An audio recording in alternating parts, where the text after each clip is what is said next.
السلام علیکم ورحمۃ اللہ وبرکاتہ۔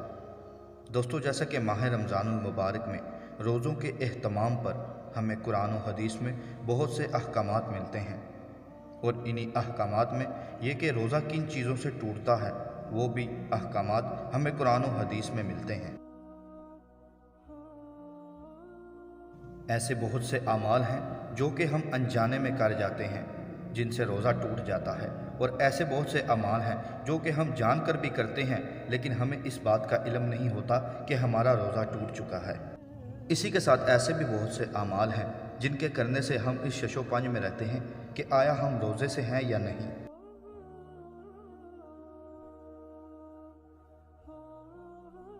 تو دوستو، سب سے پہلے دو چیزیں ہیں جن سے روزہ ٹوٹتا ہے، ایک تو کھا پی لینا اور دوسرا ازدواجی تعلق قائم کرنے سے۔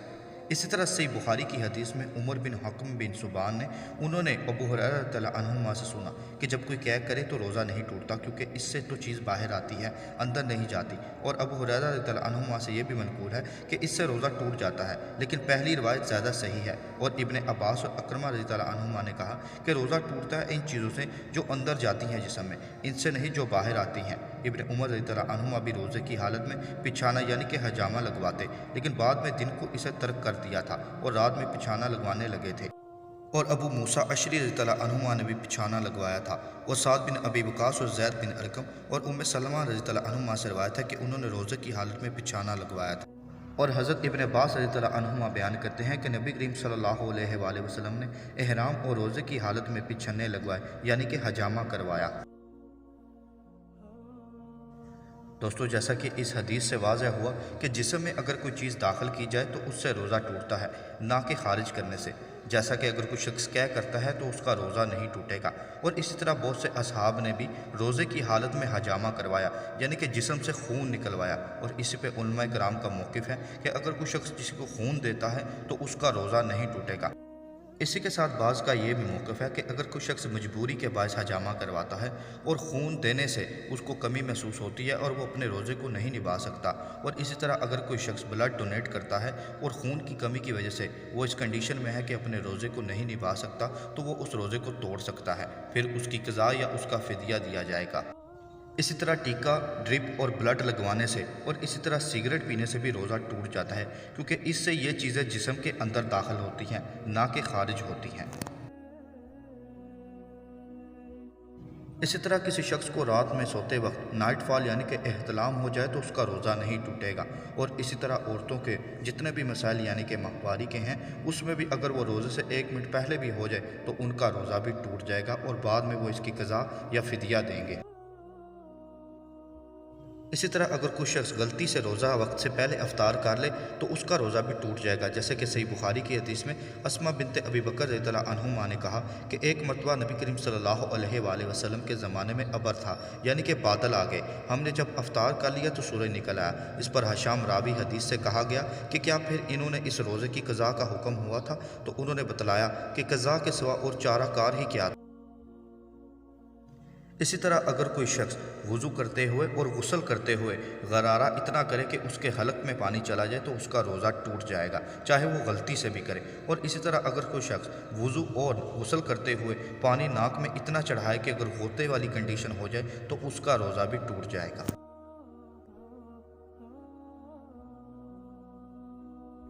اسی طرح حضرت ابو ہریرہ رضی اللہ عنہما بیان کرتے ہیں کہ رسول صلی اللہ علیہ وآلہ وسلم نے فرمایا، جو شخص بھول جائے کہ وہ روزے سے ہے اور وہ کھا لے یا پی لے تو وہ اپنا روزہ پورا کرے، کیونکہ اسے تو اللہ نے کھلایا پلایا ہے۔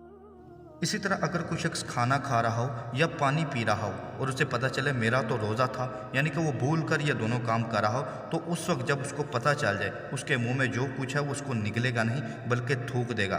اگر پتہ چل جانے کے بعد وہ اس سے نگل لے تو پھر اس کا روزہ ٹوٹ جائے گا۔ اسی طرح ایک اور حدیث میں نبی کریم صلی اللہ علیہ وآلہ وسلم کے کسی صحابی سے روایت ہے، انہوں نے کہا میں نے مقام عرج پر نبی کریم صلی اللہ علیہ وآلہ وسلم کو حالت روزہ میں پیاس یا گرمی کی وجہ سے سر پر پانی ڈالتے ہوئے دیکھا۔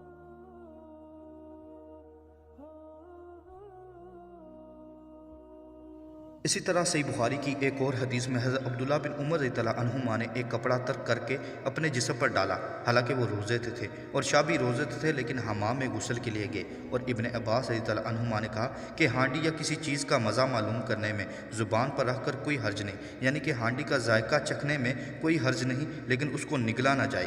حسن بصری رحمہ اللہ نے کہا کہ روزہ دار کے لیے کلی کرنے اور ٹھنڈ حاصل کرنے میں کوئی قباحت نہیں۔ اور ابن مسعود رضی اللہ عنہما نے کہا کہ جب کسی کو روزہ رکھنا ہو تو وہ صبح کو اس طرح اٹھے کہ تیل لگا ہوا ہو اور کنگھا کیا ہوا ہو۔ اور حضرت انس رضی اللہ عنہما نے کہا کہ میرا ایک آبزر حوض پتھر کا بنا ہوا جس میں روزے سے ہونے کے باوجود غوطے مارتا ہوں۔ نبی کریم صلی اللہ علیہ وآلہ وسلم سے یہ منقول ہے کہ آپ صلی اللہ علیہ وآلہ وسلم نے روزے میں مسواک کی۔ اور عبداللہ بن عمر رضی اللہ عنہما نے کہا کہ دن میں صبح اور شام ہر وقت مسواک کیا کرتے تھے اور روزہ دار تھوک نہ نکلے۔ اور عطا اللہ رحمہ اللہ نے کہا کہ اگر تھوک نکل گیا تو میں یہ نہیں کہتا کہ اس کا روزہ ٹوٹ گیا۔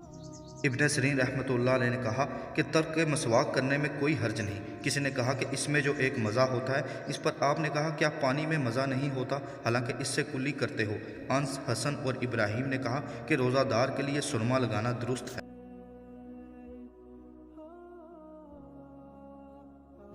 اس طرح سے بخاری کی حدیث میں حضرت عبداللہ بن عباس رضی اللہ عنہما فرماتے ہیں کہ نبی کریم صلی اللہ علیہ وآلہ وسلم فتح کے لیے مدینے سے روانہ ہوئے۔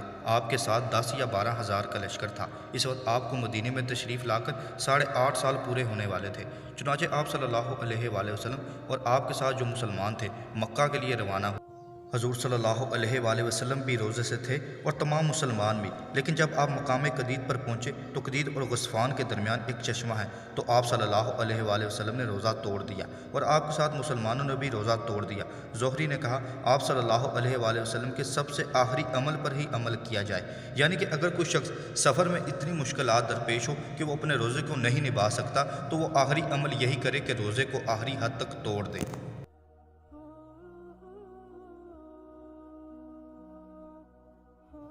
دوستو، ان تمام تر احادیث سے آپ کو معلوم ہو گیا ہوگا کہ روزہ کن چیزوں سے ٹوٹتا ہے اور کن چیزوں کے کرنے سے نہیں ٹوٹتا، اور اسی طرح غلطی میں اگر روزہ توڑا جائے تو وہ بھی ٹوٹ جاتا ہے، اور اگر غلطی میں کھا پی لیا جائے تو وہ روزہ نہیں ٹوٹتا۔ اور اسی طرح سفر کے دوران بھی اگر آپ کو مشکل درپیش ہو اور آپ روزے کو نہیں نبھا سکتے تو آپ روزہ توڑ سکتے ہیں اور بعد میں پھر اس کا فدیہ یا آپ اس کو قضا کریں گے۔ اللہ تعالیٰ سے دعا ہے کہ وہ ہمیں اپنے دین کو سمجھنے، اس پر عمل کرنے اور دوسروں تک پہنچانے کی توفیق عطا کرے۔ السلام علیکم ورحمۃ اللہ وبرکاتہ۔